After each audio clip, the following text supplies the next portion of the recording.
Hi friends, welcome to my YouTube channel Sanjay academy. कैसे हैं आप सभी लोग। आज हम लोग चाइल्ड डेवलपमेंट एंड पेडागोजी के पेपर को डिस्कस करने वाले हैं। प्रीवियस ईयर क्वेश्चन पेपर है, मोस्ट इम्पॉर्टेंट क्वेश्चन है, ठीक है। और ये दोनों पेपर के लिए हमारे काम करने वाले हैं, चाहे वो आपका पेपर फर्स्ट हो या पेपर सेकेंड हो। और पेडागोजी जो है और जो सीडीपी है ये बदलती नहीं है, चाहे आपका पेपर फर्स्ट हो या सेकेंड हो, दोनों के लिए सेम रहती है। तो चलिए अपनी क्लास को स्टार्ट करते हैं। आराम से क्लास को देखिए और बहुत सी जो है कॉन्सेप्ट आप सीखने वाले हैं।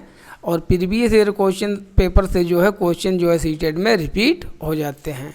तो देखिए पहला क्वेश्चन हमारा क्या है, भाषा के अर्जन एवं विकास के लिए सर्वाधिक संवेदनशील अवधि कौन सी होती है। वो कौन सा समय होता है जब बच्चा सबसे ज़्यादा, वो कौन सा क्रिटिकल पीरियड होता है जिसमें बच्चा सबसे ज़्यादा लैंग्वेज को सीखता है, भाषा को सीखता है। जन्म पूर्व अवधि, प्रारंभिक बाल्यावस्था, मध्य बाल्यावस्था, किशोरावस्था। तो इसका आंसर क्या हो जाएगा, जो प्रारंभिक बाल्यावस्था होती है, जो अर्ली चाइल्डहुड होता है, अर्ली चाइल्डहुड में बच्चा सबसे ज़्यादा भाषा को सीखने के लिए हो संवेदनशील होते हैं, ठीक है। तो पहले का दूसरा सही हो जाएगा। देखिए सेकेंड क्वेश्चन में क्या है,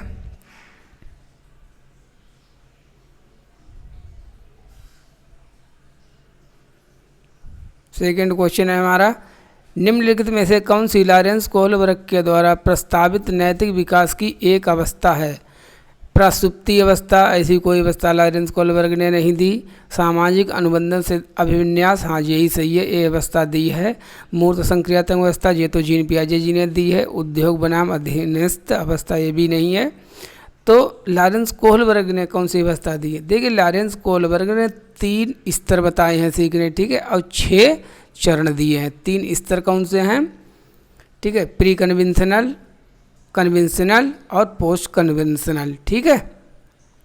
तब इसमें ही एक जो अवस्था, जो चरण है, उसका नाम है सामाजिक अनुबंध अभिविन्यास, इसलिए दूसरे का दूसरा वाला सही है। तीसरा क्वेश्चन क्या है, कक्षा में परिचर्चा के दौरान एक शिक्षक प्रायः लड़कियों की तुलना में लड़कों पर अधिक ध्यान देता है। ये किसका उदाहरण, मतलब टीचर जो है वो लड़कियों को इन्फीरियर समझता है, लड़कों को सुपीरियर समझता है, इसे लड़कों से अधिक क्वेश्चन पूछता है, ध्यान देता है, लड़कियों पर कम ध्यान देता है। तो ये वो क्या कर रहा है, जेंडर पक्षपात, जेंडर पहचान, जेंडर संबद्धता, जेंडर समरूपता। तो वो जेंडर पक्षपात कर रहा है, ठीक है, बायस है, जेंडर बायस है, इसे ही जेंडर बायस कहते हैं। जब लड़की या लड़का के आधार पर भेदभाव किया जाए तो उसको जेंडर पक्षपात कहते हैं। तीसरे का पहला। चौथा क्या है हमारा,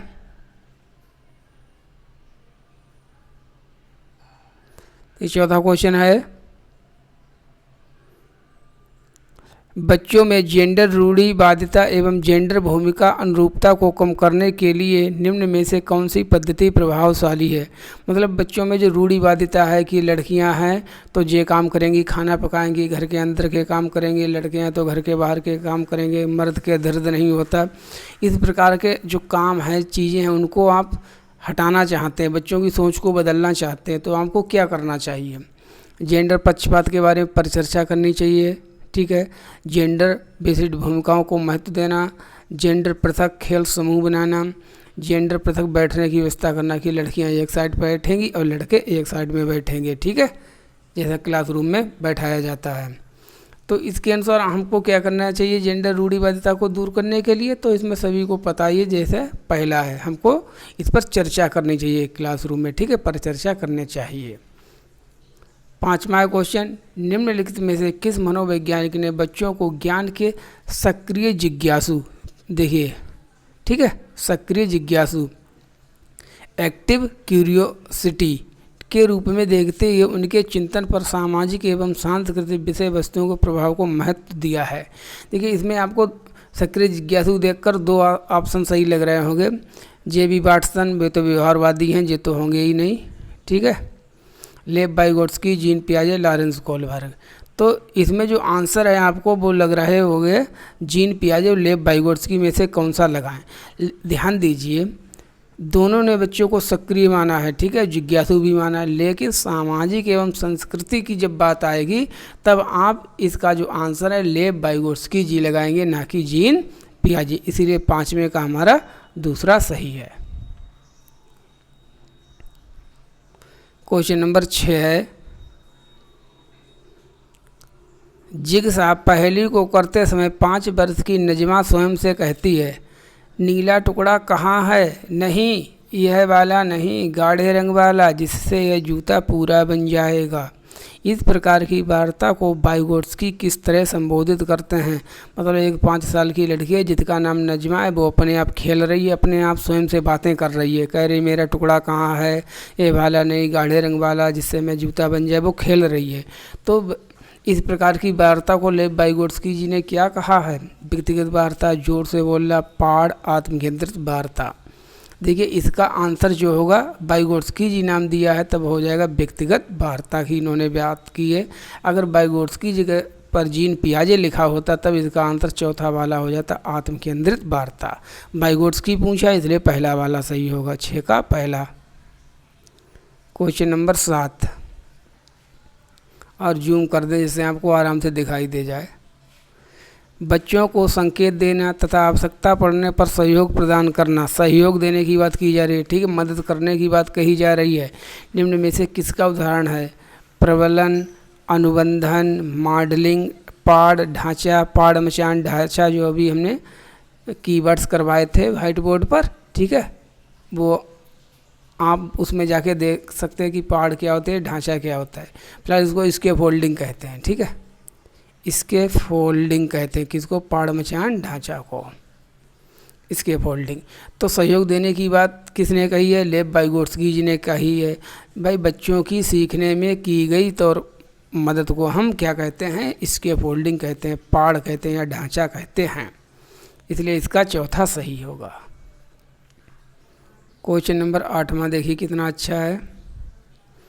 निम्नलिखित व्यवहारों में से कौन सा जीन पियाजे के द्वारा प्रस्तावित मूर्त संक्रियात्मक अवस्था, ठीक, कंक्रीट ऑपरेशनल स्टेज की जो है विशेषता है? कौन सा होगा? परिकल्पित निगमनात्मक तर्क, साधनात्मक विचार, संरक्षण कक्षा समावेशन, अस्थगित अनुकरण, पदार्थ स्थायित्व, प्रतीकात्मक खेल, विचारों की अन्य उत्क्रमणीयता। तो क्या होता है, बच्चे क्या क्या करने लगते हैं मूर्त संक्रियात्मक अवस्था में? तब बच्चे जो है मूर्त संक्रियात्मक अवस्था में संरक्षण बच्चों में आ जाता है, कंजर्वेशन आ जाता है और क्लास इंक्लूजन आ जाता है, CSC आ जाता है, ठीक है, और क्लासिफिकेशन आ जाता है। इसलिए 8वें का दूसरा। देखिए क्वेश्चन, बच्चों के संज्ञानात्मक विकास के संदर्भ में निम्न में से कौन सी पियाजे की संरचना है? पियाजे ने कौन सा वर्ड दिया है? स्कीमा, अवलोकन, अधिगम, अनुबंधन, प्रबलन। तो पियाजे ने कौन सा वर्ड दिया है? पियाजे ने दिया है स्कीमा वर्ड, ठीक है। स्कीमा क्या होता है? मानसिक संरचनाएं। देखिए जो मैंने 8-10 मिनट की छोटी छोटी वीडियो जो बोर्ड पर कीवर्ड्स के नाम से कराई हुई है उनको आप देख लीजिएगा, ठीक है, और सभी क्लासें पूरी देखा करें शुरू से लेकर लास्ट तक, ठीक है। चलिए 9 हो गया, 9 का पहला हो गया। क्वेश्चन नंबर 10, आकलन का प्राथमिक उद्देश्य क्या होना चाहिए? आकलन क्यों किया जाए बच्चों का, इसका मतलब क्या है, ठीक है, उसका उद्देश्य क्या है बताइएगा। विद्यार्थियों के लिए श्रेणी से निश्चित करना, ठीक है, लेबलिंग करना, कुल मिला के संबंधित अवधारणाओं के बारे में बच्चों की स्पष्टता, भ्रांतियों को समझना, विद्यार्थियों के प्राप्तांकों के आधार पर उनको नामांकित करना, रिपोर्ट कार्ड में उत्तीर्ण अनुत्तीर्ण अंकित करना, ठीक है। तो क्यों किया जाना चाहिए आकलन? तो देखिए आकलन करने का केवल एक ही उद्देश्य होता है कि बच्चों की सीखने में अभी समझ में कहाँ में कमी रह गई है उस चीज़ को समझा दिया जाए, सिखा दिया जाए, ठीक है, और बच्चों की सीखने में मदद करने के लिए आकलन करना ये इसका प्रमुख उद्देश्य होता है। इसलिए 10वें का हमारा दूसरा हो जाएगा। 11 क्वेश्चन नंबर क्या है?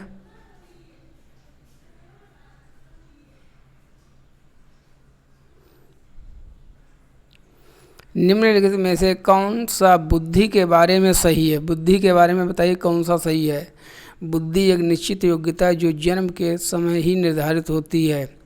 बुद्धि को मानकीकृत परीक्षणों के प्रयोग से सटीक रूप से मापा एवं निर्धारित किया जा सकता है। मतलब मानकीकृत, और मानकीकृत वर्ड जो है अपने आप में गलत है, तो ये गलत हो जाएगा। बुद्धि एक एकात्मक कारक है तथा एक एकाकी विशेषक है।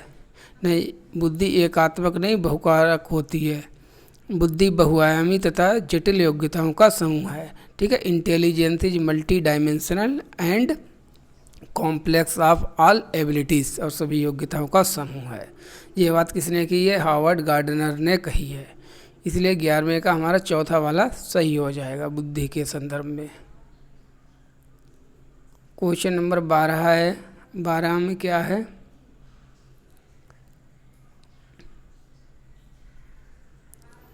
रूही नाम की एक लड़की है। रूही हमेशा समस्या के एकाधिक समाधानों के बारे में सोचती, मतलब से एक से अधिक समाधान निकालना चाहती किसी भी समस्या के। इनमें से काफ़ी समाधान मौलिक होते हैं, मतलब ओरिजिनल होते हैं।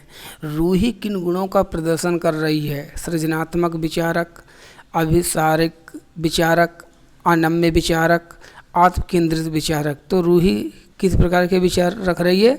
तो रूही के जो विचार हैं वो सृजनात्मक विचारक हैं। ठीक है, क्रिएटिव थिंकिंग को सृजित करता है, मतलब एक ही समस्या के एक से अधिक समाधानों के बारे में सोचना या निकालने को हम क्या कहते हैं? क्रिएटिव थिंकिंग कहते हैं। तो रूही कैसी है? रूही एक सृजनात्मक लड़की है। Question number 13।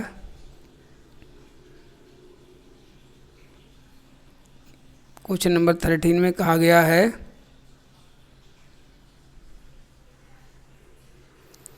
शिक्षण अधिगम प्रक्रिया में वंचित समूह से संबंधित विद्यार्थियों के द्वारा सहभागिता कम होने की स्थिति में एक शिक्षक को क्या करना चाहिए? मतलब वंचित समूह वो है, ठीक है, वंचित समूह के बच्चे हैं, जैसे गरीब परिवार के बच्चे हैं, आदिवासी भाई बहन हैं, तो उनकी क्लास में जो है पार्टिसिपेशन बहुत कम है। मतलब वो ना तो क्वेश्चन पूछते हैं, ना तो होमवर्क कंप्लीट करते हैं, ना ही क्रियाकलापों में भाग लेते हैं। आप एक टीचर हैं तो आपको क्या करना चाहिए जिससे कि वो भी बच्चे अन्य बच्चों की तरह आराम से पढ़ने लिखने लगें? बच्चों को विद्यालय छोड़ने के लिए कहना है? नहीं, ये तो काम कभी नहीं करना। इस स्थिति को जैसे ये स्वीकार कर लेना चाहिए कि अच्छा कोई बात नहीं, ये तो ऐसे ही हैं, ऐसे ही रहेंगे। इन विद्यार्थियों से अपनी अपेक्षाओं को कम करना नहीं, अपेक्षाएं नहीं कम करना, जैसी सबसे करनी है वैसी उन्हीं से करनी है, चाहे वो वंचित समूह के हों या मेन समूह के हों। अपनी शिक्षण पद्धति पर विचार करना चाहिए। बच्चों की सहभागिता में सुधार करने के लिए नए तरीके ढूंढने चाहिए। तो यही सही है। ठीक है, तो 13 का 14वां हमारा चौथा नंबर वाला जो ऑप्शन है वो सही होगा। सभी लोग चैनल को सब्सक्राइब कर दें जो भी चैनल पर नए हैं। ठीक है, और क्लास को ज़्यादा से ज़्यादा शेयर कर दिया करें और क्लास को आराम से पूरी देखें। ठीक है, और इससे पहले वाले जो भी हम लोग प्रीवियस ईयर क्वेश्चन पेपर कर चुके हैं वो प्लेलिस्ट में जाके आप देख सकते हैं। समावेशी कक्षा में एक शिक्षक को विशिष्ट शैक्षिक योग्यताओं को, अब बताइए, समावेशी कक्षा में विशिष्ट शैक्षिक योजनाओं को किस प्रकार तैयार करना चाहिए? तैयार नहीं करना चाहिए, कभी कभी तैयार करना चाहिए, सक्रिय रूप से तैयार करना चाहिए, तैयार करने के लिए हतोत्साहित होना चाहिए। नहीं, हतोत्साहित नहीं, प्रोत्साहित होना चाहिए। तो हमको जो समावेशी कक्षा है, ठीक है, जिसमें सबका साथ सबका विकास, सबको समाहित करना है, के लिए पढ़ाने के जो हमें लेसन प्लान है, ठीक है, टीचिंग करनी है, उसके लिए हमको सक्रिय रूप से तैयार करना है। ठीक है, तो 14 का हो जाएगा तीसरा वाला। अब देखिए ये क्वेश्चन है 15, पठन वैकल्य। लगभग 99% लोगों को इसकी इंग्लिश ही पता होगी, हिंदी नहीं पता। ये क्या है? पठन वैकल्य। पठन वैकल्य की इंग्लिश होती है डिसलेक्सिया। तो इसकी इंग्लिश देख लीजिए। Primary characteristics of children dyslexia. कुछ वर्ड होते हैं जो इंग्लिश में ही आते हैं। Dyslexia include. डिसलेक्सिया क्या होती है? Attention deficit disorder, divergent thinking, fluency in reading, inability to read fluently, engaging in repetitive locomotive actions. तो देखिए जो डिसलेक्सिया होती है उसमें क्या होता है, कोई बच्चे जो होते हैं धारा प्रवाह के साथ, सीधी सी बात है, वो पढ़ नहीं पाते, उनको पढ़ने में समस्या होती है। तो इनएबिलिटी टू रीड फ्लुएंटली, तो इसका हो जाएगा तीसरा वाला। 15 का कौन सा हो जाएगा ऑप्शन? 15 का तीसरा वाला सही हो जाएगा। जिस वर्ड की आपको अगर हिंदी अच्छे से समझ में ना आए तो उसकी इंग्लिश देख लेना है। ठीक है, क्वेश्चन नंबर 16। ये स्टार वाला क्वेश्चन था, ठीक है। इसका आंसर आयोग भी देने में असमर्थ रहा, लेकिन फाइनली इसका आंसर दे दिया गया। बहुत गलत बताया गया था पहले कोचिंग वालों ने। शिक्षा का अधिकार अधिनियम 2009 में उल्लेख की गई समावेशी शिक्षा, कौन सी शिक्षा? समावेशी शिक्षा, इंक्लूसिव एजुकेशन की अवधारणा निम्नलिखित में से किस पर आधारित है? जो समावेशी शिक्षा है वो किस चीज़ पर आधारित है? व्यवहारवादी सिद्धांत, अशक्त बच्चों के प्रति एक सहानुभूतिपूर्वक आवृत्ति,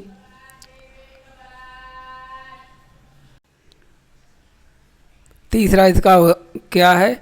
अधिकार आधारित मानवतावादी परिप्रेक्ष्य, चौथा है मुख्यतः व्यावसायिक शिक्षा उपलब्ध करा करके अशक्त बच्चों को मुख्य धारा में शामिल करना, ठीक है। तो इसका जो आंसर है वो बहुत ज़्यादा विवादित रहा है, ठीक है। तो फाइनली इसका जो आंसर माना गया था आयोग के द्वारा, CBSE के द्वारा, वो तीसरा वाला माना गया था। अधिकार आधारित मानवतावादी परिप्रेक्ष्य को देखते हुए समावेशी शिक्षा को लाया गया। सबका साथ सबका विकास, सब पढ़ें सब बढ़ें। तो 16 का तीसरा सही है। 17, अवसंरचनावादी ढांचे में अधिगम प्राथमिक रूप से, अवसंरचनावादी ढांचा अगर नहीं समझे तो इंग्लिश में देख लीजिए। इसको क्या कहते हैं हम? इसको कहते हैं हम constructivist framework. Learning is primary, मतलब संरचनावादी ढांचे में जो हमारी अधिगम है, लर्निंग है, वो मुख्य रूप से कैसा होता है? इन अंतर्गत याद करने पर आधारित, प्रबलन पर केंद्रित है, अनुबंधन द्वारा अर्जित है, अवबोधन की प्रक्रिया पर केंद्रित है। बोधन मतलब समझने की प्रक्रिया पर, मीन मेकिंग पर, अर्थ निर्माण की प्रक्रिया पर आधारित है। तो संरचनावादी ढांचा अधिगम हमारा यही कहता है कि बच्चे जो हैं वो पढ़ें, वो सीखें, ठीक है, समझ कर पढ़ें। इसीलिए संरचनावादी ढांचे के अनुसार आंसर क्या हो जाएगा? अवबोधन की प्रक्रिया पर केंद्रित। मतलब अगर आपने कोई चीज़ पढ़ी, अगर आपके समझ में आ रही है तब तो ठीक है, ठीक है, समझ कर पढ़ना, यही है इसका उद्देश्य। 18 क्या है? अनेक घटनाओं के बारे में बच्चों के द्वारा बनाए गए सहज अनुभूति सिद्धांतों के संदर्भ में एक शिक्षिका को क्या करना चाहिए? बताइए, एक शिक्षिका को क्या करना चाहिए? बच्चों के इन सिद्धांतों को अनदेखा करना चाहिए, बच्चों को दंडित करना चाहिए। दंड तो आपको कभी देना ही नहीं है बच्चों को, चाहे वो पढ़ें या ना पढ़ें। बार बार याद करने का एक सही सिद्धांत से बदल जाना चाहिए, मतलब बार बार याद करना, वही रट्टाफिकेशन की बात हो रही है। प्रतिकूल प्रमाण एवं उदाहरणों को प्रस्तुत करके बच्चे के इन सिद्धांतों को चुनौती देना, बच्चे को अनदेखा भी नहीं करना कभी, ठीक है।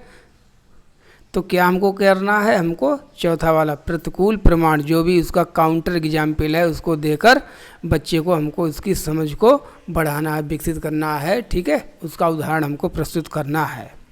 इसलिए 18 का 4 वाला सही है। 19, छात्र केंद्रित शिक्षा शास्त्र। छात्र केंद्र का मतलब वही होगा चाइल्ड सेंटर्ड पेडागोजी की क्या विशेषता है? चाइल्ड के सेंटर्ड मतलब पहले बच्चा है, केवल पाठ्य पुस्तकों पर निर्भर होना गलत, बच्चों के अनुभवों को प्रमुखता देना ठीक है, यंत्रवत याद करना मशीनों की तरह रट रट कर याद करना गलत, योग्यता के आधार पर विद्यार्थियों को नामांकित करना, वर्गीकरण का करने का मतलब ये है इस हमारा, ठीक है, होशियार स्टूडेंट, ये है मीडियम स्टूडेंट और ये है सबसे बेकार स्टूडेंट। इस प्रकार का जो सिग्रेशन करते हैं, वर्गीकरण है, ऐसा नहीं करना। चाइल्ड सेंटर्ड एजुकेशन पेडागोजी का मतलब ही है कि बच्चों के अनुभवों को प्रमुखता देना। तब 19 का दूसरा बताइए, संवेग और संवेग एक दूसरे से बहुत बार मैंने पढ़ाया हुआ है। What is relation between coordination and emotions. भावनाएं और संवेग कैसे एक दूसरे से जुड़े हुए होते हैं, इसकी इंग्लिश भी पढ़ लीजिए ज़रा।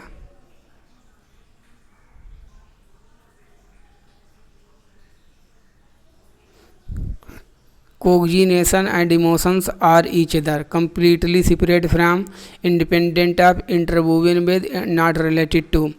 संवेग व संज्ञान एक दूसरे से कैसे होते हैं? क्या सब अलग होते हैं, स्वतंत्र होते हैं, सन्निहित होते हैं, संबंधित होते हैं।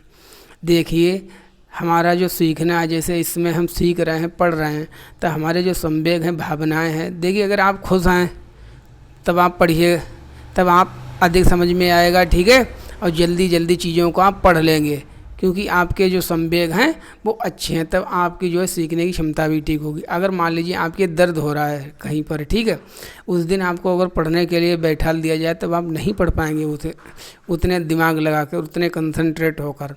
तो ये दोनों चीज़ें एक दूसरे को प्रभावित करती हैं। इससे ये क्वेश्चन हर बार पूछा जाता है संज्ञान और संवेग से। तो इसका आंसर हो जाएगा तीसरा, सन्निहित है, इंटरवूविल, मतलब एक दूसरे में गुथे हुए हैं, जुड़े हुए हैं। 21, रचनावादी सिद्धांतों के अनुसार अधिगम के बारे में निम्न में से कौन सा सही है?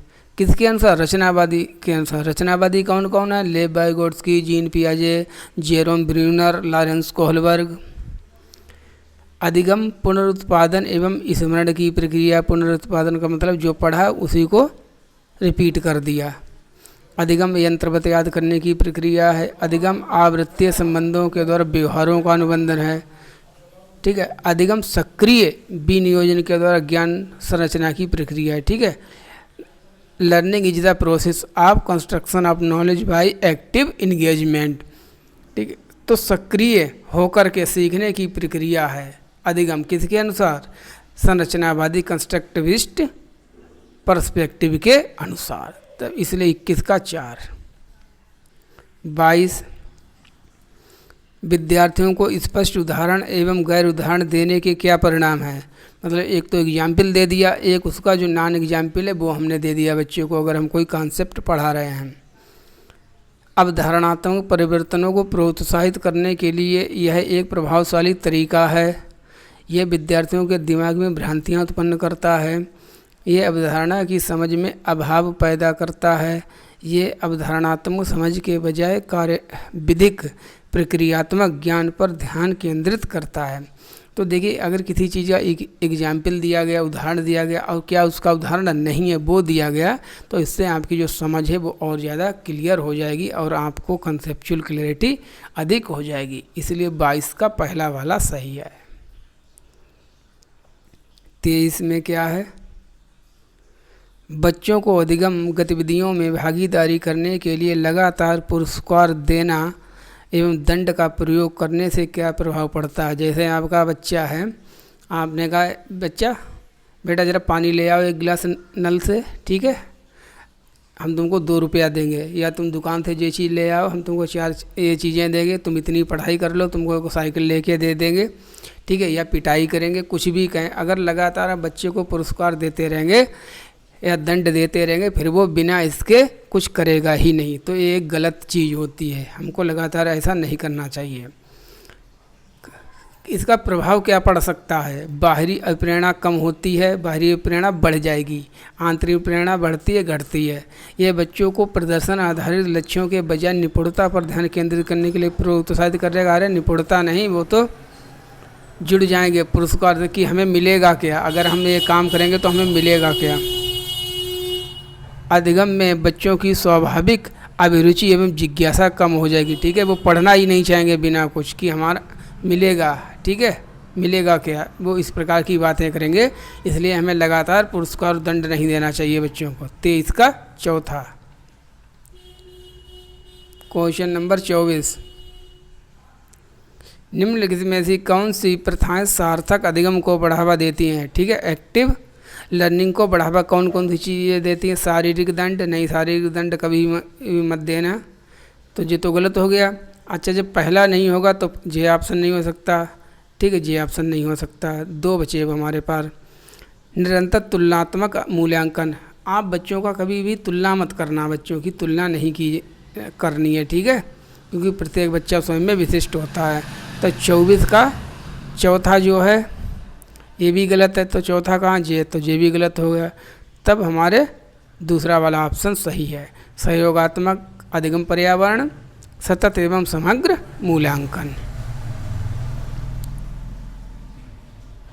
25 क्या है? शिक्षक बच्चों की जटिल अवधारणाओं की समझ को किस प्रकार सहज कर सकते हैं? ठीक है, अगर कोई बच्चा उसको कोई चीज़ कठिन लग रही है, ठीक है, कॉम्प्लेक्स लग रही है, तो आप उसको इजी कैसे बना सकते हैं जिससे बच्चा आराम से सीख जाए।